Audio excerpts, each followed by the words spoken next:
Hi everyone, and welcome to another episode of Value Investing Talks, where we discuss finance, business, and value investing.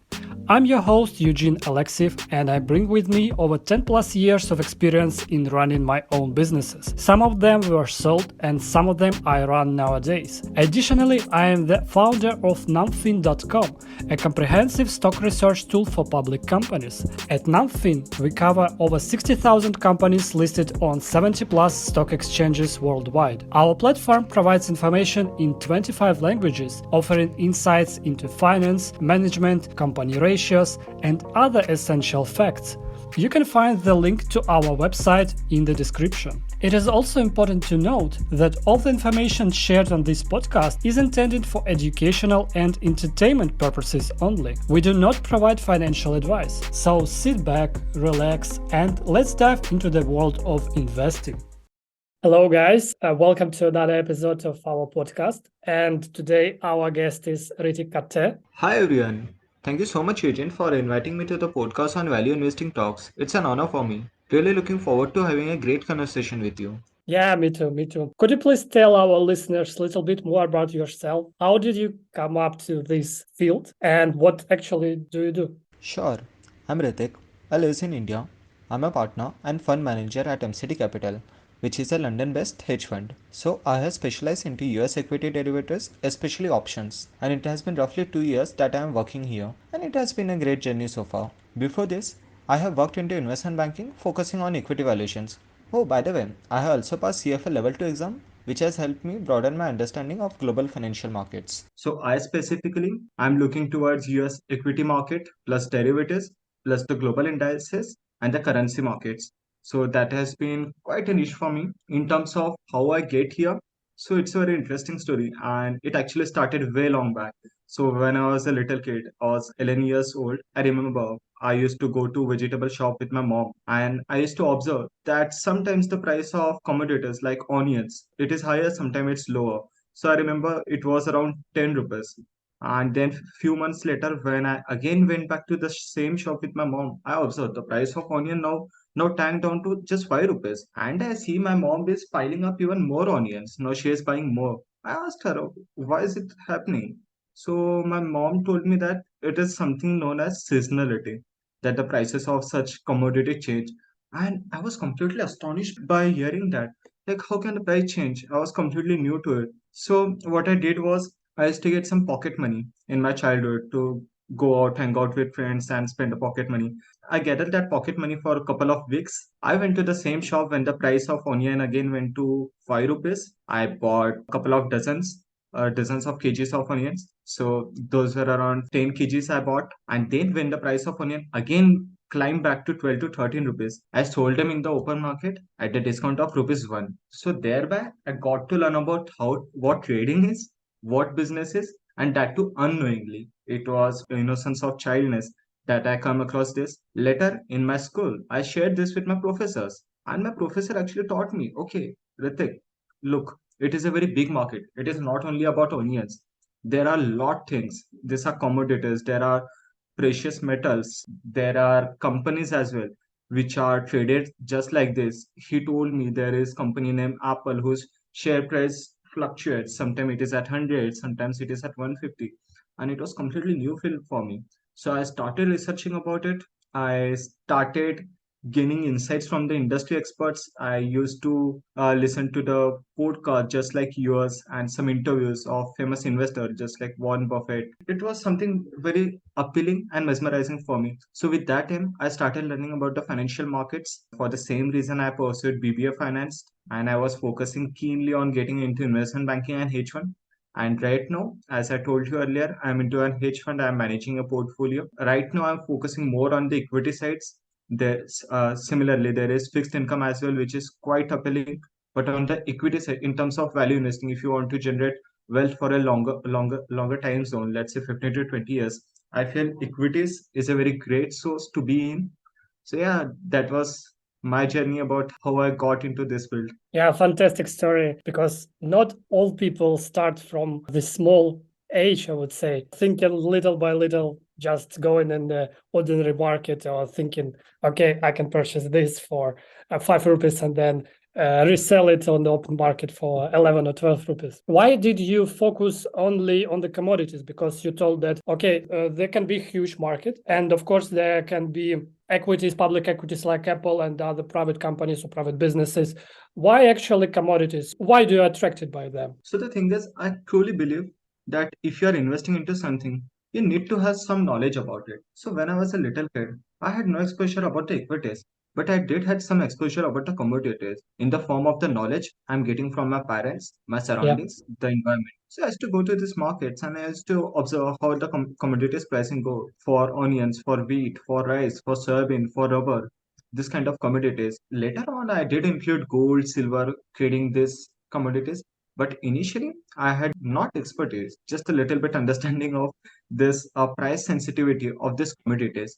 Mhm. So that was the key reason I traded it. But later on, I started learning about the equities. Now I'm actually trading equities more than commodities. I'm hardly trading commodities. Now I have built my niche into the equities. So the key takeaway over here is you need to have some sort of understanding or expertise in the industry or asset classes you are investing into. Personally, I'm more familiar with the private and public equities, and you need to have the special system in order to understand the company, the management, etc. But speaking about commodities, it's kind of unknown field for me right now. Speaking about your investments and your investment style, how could you describe that? So are you focusing more on the long term or maybe on the macro events, maybe news or maybe local companies? How does it work? Yeah, sure, definitely. So I believe in the longer run, the market are quite efficient. In the shorter run, there exist business cycles. So my Yeah. style of investing is more on growth side and on seasonality. So let's just say, I know in the longer run, let's say 50 to 20 years, the market is going to go up. I know that. But for a short time period, there is some business cycle going on, and I see the market is at its trough right now. Let's say some COVID sort of pandemic happen, or there's some economic slowdown going on. So at this times, I may focus on investing into equities which are undervalued. Just like undervalued in this market times, I'll focus on the stocks which are having bit higher P. I will be focusing on growth stock which are having very year on year growth. Yeah. Plus, it is having relatively higher PE ratio than its peers. I'll tell you the reason why I'm saying this because as the markets are quite efficient and there are huge number of players like hedge fund, pension funds, and big asset management companies. These companies which are having some value in place, it is usual that it will trade on a higher price. As a retail investor, I may not be able to identify an undervalued company because they are having the information advantage as compared to me. So that is why I'm focusing on these companies which are having higher P ratio, and thus I am focusing on this growth stocks and taking the benefit of seasonality. Obviously, if the market is at trough, I will invest more. If the market is at peak, I will try to stay cash. Let's say majority of my portfolio, I'll stay cash or allocate something to fixed income. What is the research process for you look like? Because, for example, in previous episode we had RT from UK London. She's also focusing on the small cap and growth stocks, and her style of investing is just researching about the companies as much as she can, and then calling to the top management or the CEO and ask all the questions she really needs. What about you? Do you use only open resources, or maybe you contact management directly, or maybe some different analytical reports?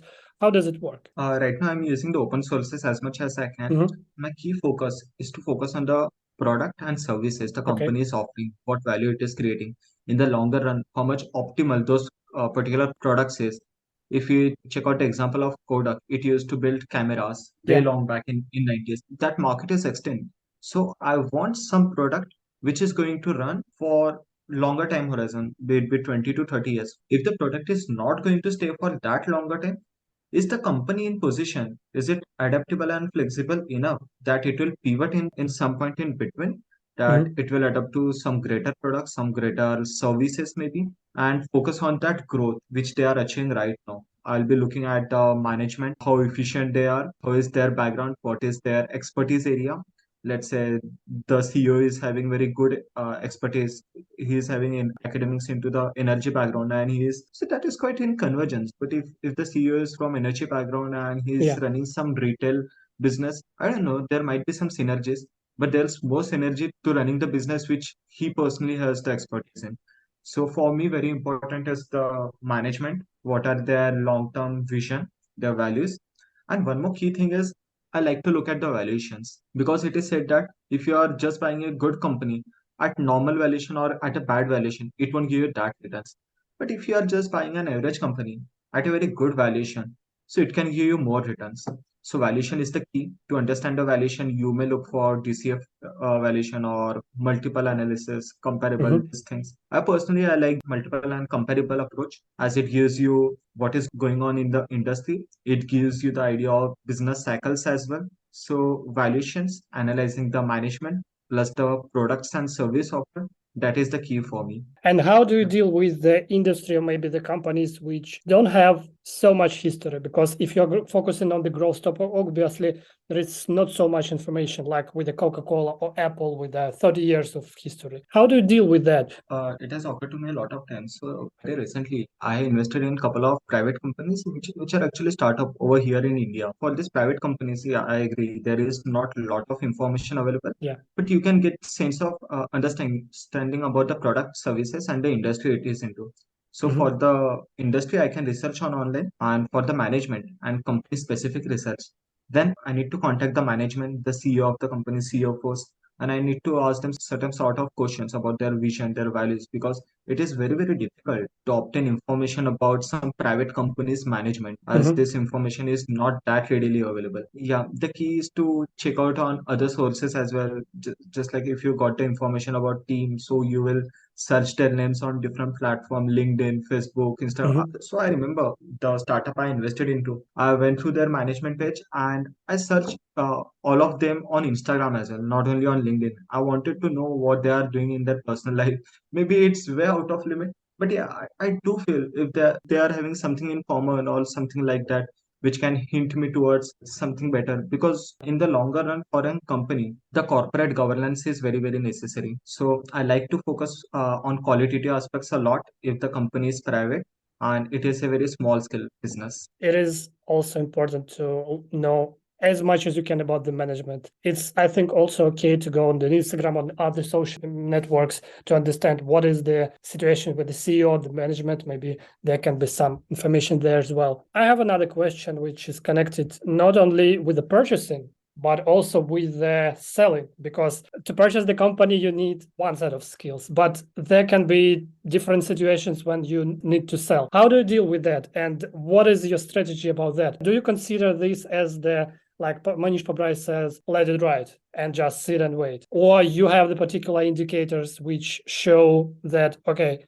I will hold this company for 1 or 2 or 5 years and then we will go? Yeah, beautiful thing. So just like you said, a legendary name, Mr. Manish Pobre. I'm a huge fan of him. And to speak about how I take the decision of selling a particular company or stock. If the change happen is structural, I mean to say, if there's any permanent change in the, let's say, valuation Yeah. or the fundamentals of the company. So if that change is permanent, I think I'll need to sell it. There might be some values or business process or some industry-wide trend going on, which have changed now. So I can't do much about it.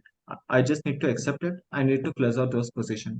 But if I see the change in the company's prices valuation, it is temporary in nature. Let's say there's just some business slowdown all over the country, and I expect that it will last just for 6 to 8 months and then it is again good to go.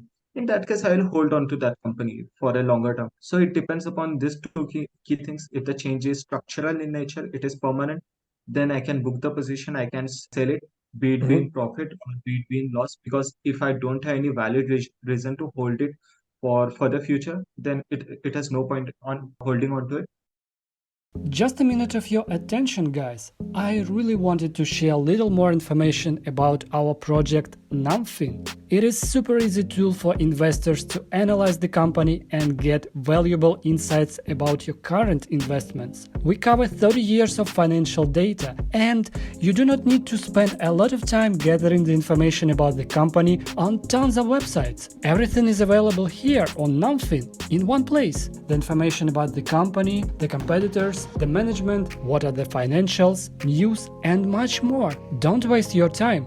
Go to numfin.com and register today. It is completely free for new users. The link is in the description. But if the change is just temporary in nature and it is still having the strain, the upside which I believed at the time of investing, then it is good to hold. Whenever I'm making an investment decision, it is very hard to forecast what is going to happen 4 to 5 years down the line. But Yeah. I need to prepare some of the checklists that such kind of economic slowdowns will can happen. It can the products, services the company is offering, it is having sensitivity to those kind of events. It is having that exposure. So we need to prepare in advance for such kind of situations. And do you prepare such type of checklist individually for every company, right? Or you have the general checklist? So it depends.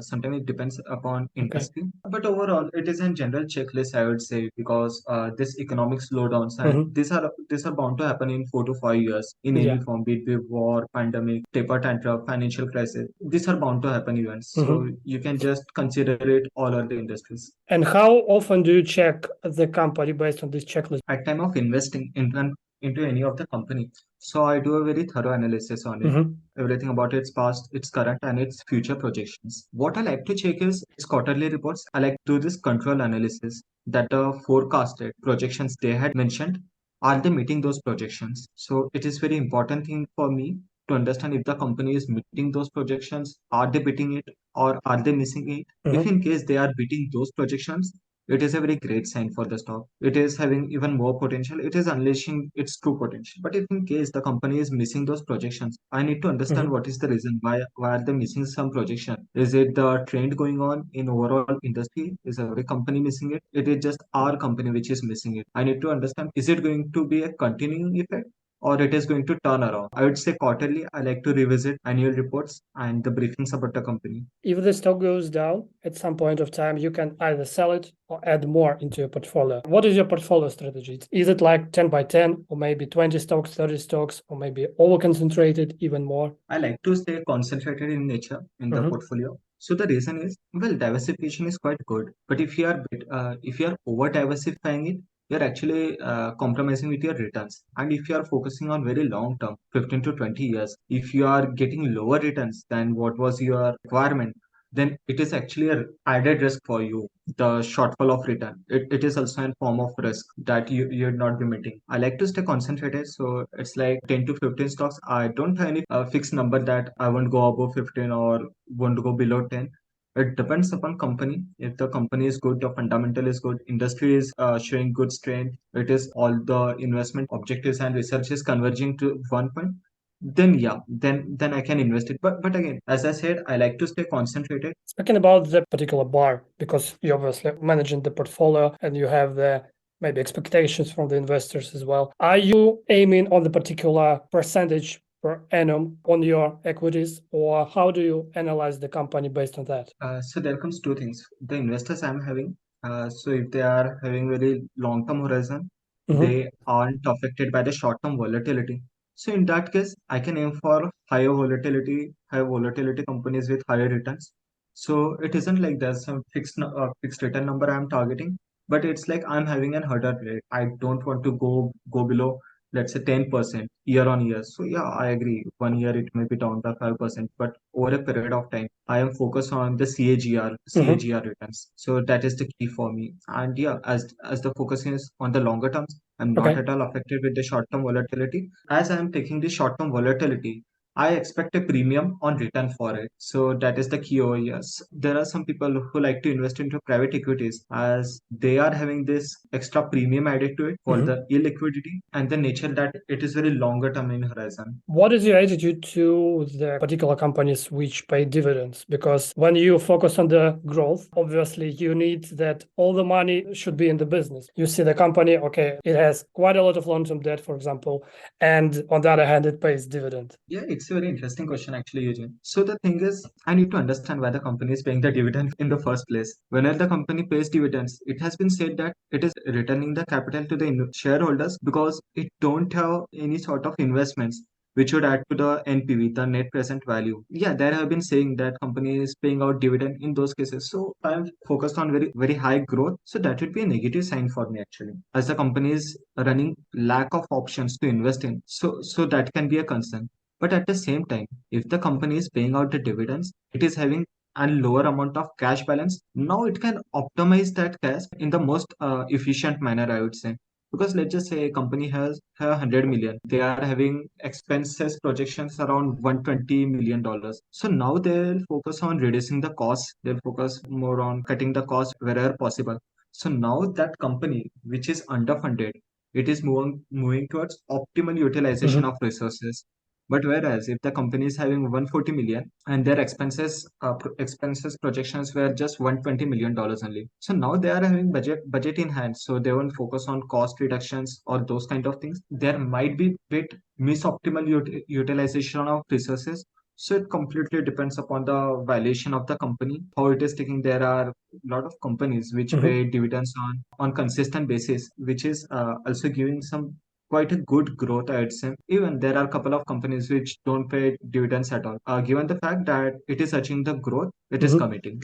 My another question, which is connected to the, I would say, watch list or maybe different levels of funnel. How do you deal with the situation, for example, when you understand that the company is quite good, projections can be great, but on the other side, the management isn't not okay right now. And you understand that, for example, if the management is changed in 1 or 2 years, the valuation of this company can be 2, 3x, 5x, etc. Are you saving such companies in your watch list, and then after that you come back to them, or maybe you just move on and search for other companies, other opportunities? Yeah, definitely, Eugene. So it is actually very great for investments if there's any particular company which is in distress, be it in the form of debt or it is having a poor management, as you said.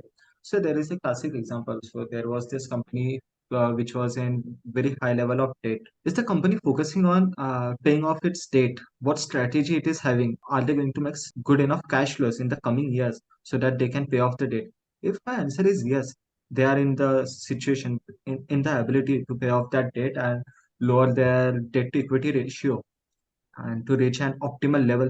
So yeah, it is a very great source of investment because now you are taking additional risk and in return you deserve the additional risk premium on it. Mhm. And in terms of the question you asked about the management, well, it's quite difficult for a private company or a public company to change its management completely. For private company, to some extent, yeah, it can be changed very rapidly if the shareholders are, I would say, bit crooky in nature. For public companies, it takes a lot to change the management because you need to publish all the reports to all the shareholders and to the exchange as well to some extent. If I'm betting on the fact that within next 1 to 3 years it is possible, then yeah, I can bet on it. But I do need to know what are my downside on it. There is substantial risk on it.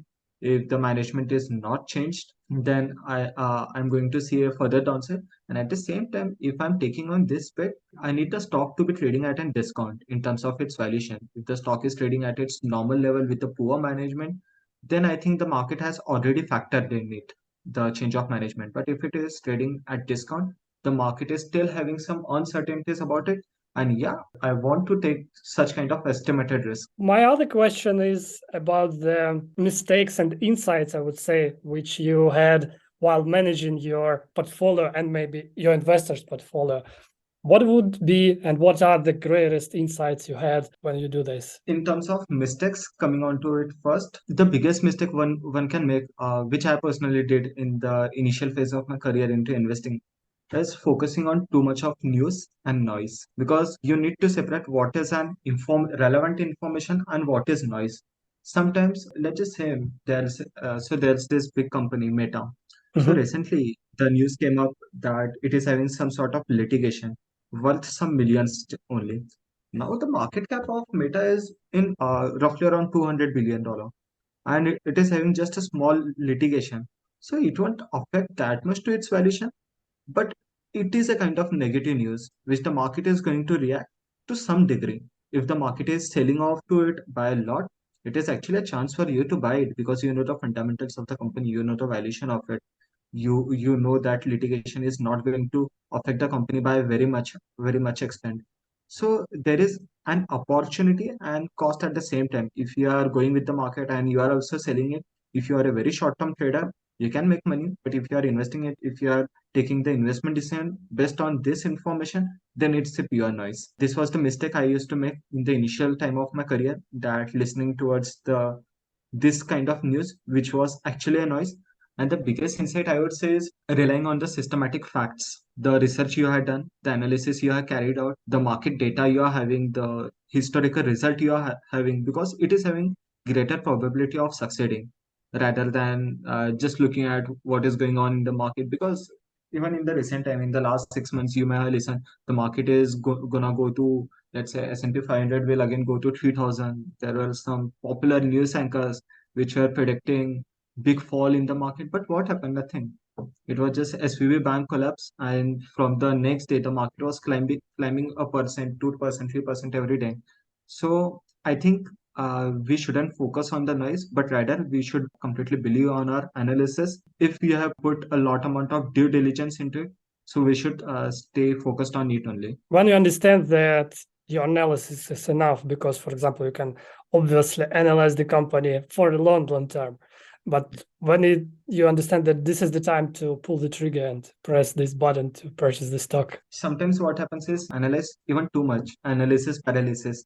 You analyze so many factors that you don't know what decision to take now. It will be wrong. So it's like just focus on the key things and just execute it. If you are having very good research with it, you have your risk management in place, you know what's your downside, you know what's your upside can be, just do it. Then in that case, with that being said, you need to have a proper plan and risk management in place. What advice would you give to the person in that, and maybe some kind of books or maybe open resources to look through if the person would like to start this investing journey? Yeah, definitely. So if someone wants to learn more about this industry, so I'd highly recommend to start with this famous book by Benjamin Graham, that is The Intelligent Investor. Another book I would recommend is to read Black Swan and Fooled by Randomness by Nassim Nicholas Taleb, one of my favorite author. In this book, he has actually spoke about how these black swan events, which are expected to happen just one in million times, but for some reason it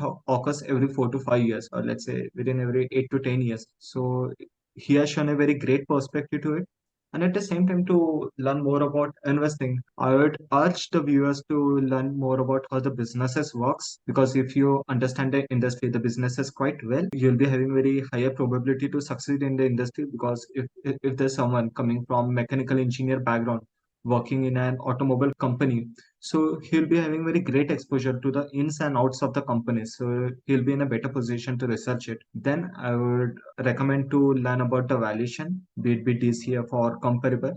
Just on the basic level only. You don't need to go very technical on it. Just basic sense of it. What are P ratios? What are price to sales ratio? Or some key components. It is very important to understand about the economy and the business cycles. I think that's it. And to understand about the economics. So there is a very great platform named Marginal Revolution University. It has a lot of economic concepts from basic demand supply to the budget deficit, trade surplus, those sort of things. So these are a very great platform to boost your insights on economy, businesses, valuations. Yeah, we will put all the links in the description of this podcast so the listeners can go and check that out. And if anyone would like to connect with you, they can do this as well. I'll urge the viewers to keep listening to such kind of great podcast. Thank you. Thank you. Thank you so much, Ritik, for having the time to speak and share your insights about the investing and strategies and your values in general. I hope our listeners will enjoy the podcast. Maybe some final words you would like to say? Yeah, thank you everyone for watching the podcast, and thanks to you, Eugene, for inviting me. I'm an absolute honor to be here and to spend some quality time with you. With that, good luck for the coming future and for all the viewers. And this is the end of the episode, and we will see you next time. That's all for today, guys. I hope you really enjoyed the episode and found it useful. Don't forget to subscribe for more. Check out nothing.com and see you next time.